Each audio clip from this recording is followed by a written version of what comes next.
এখন তো পরিস্থিতি এমন হয়ে দাঁড়িয়েছে, সামান্য অল্প কিছু বকুনি, অল্প কিছু মারধর, অল্প কিছু শাসনের মাধ্যম দিয়েই হুজুরকে অপমান করা হচ্ছে, অপদস্থ করা হচ্ছে, বেইজ্জতি করা হচ্ছে, লাঞ্ছিত করা হচ্ছে।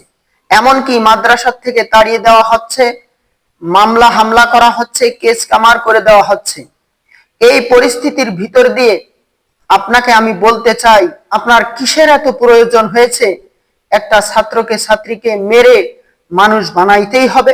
না বানাইলে আল্লাহ পাক রব্বুল আলামিন আপনাকে ধরবেন, হাসরের ময়দানে আপনাকে কঠিন আযাবে গ্রেফতার করবেন, অথবা কবরের সওয়াল জবাবে অনেক কষ্টকর হয়ে যাবে। মুহতামিমের বকুনি শুনতে হবে, তার কাছে কৈফিয়ত দিতে হবে। এই ধরনের কোনো চাপ আপনাকে তো সৃষ্টি করা হচ্ছে না। হ্যাঁ, অনেক সময় গার্ডিয়ান পক্ষ থেকে এসে বকুনি করে, অনেক কথা বলে যে আমার সন্তানটা এতদিন পড়ে তারপরেও কেন সে পড়াশোনা পারে না। সেই সময় আপনি তাকে কি উচিত জবাব দিতে পারেন না? তাকে কি আপনি কিছু কথা বলতে পারেন না? অনেক সময় দেখা যায় মুহতামিম বকা দেয়, আপনার ছাত্ররা ছাত্রীরা কেন পড়া পারলো না, সেই সময় আপনার মুখ কোন জায়গায় থাকে? আপনি কি উত্তর দিতে পারেন না?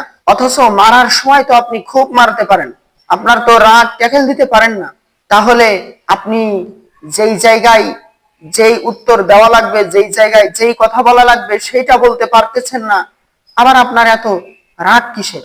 আপনি একবার ভেবে দেখুন, আপনার নিজের জীবনের অনেক মূল্য আছে। একটা কেস, একটা মামলা, একটা হামলার কারণে আপনার জীবনটা নষ্ট হয়ে যাইতে পারে।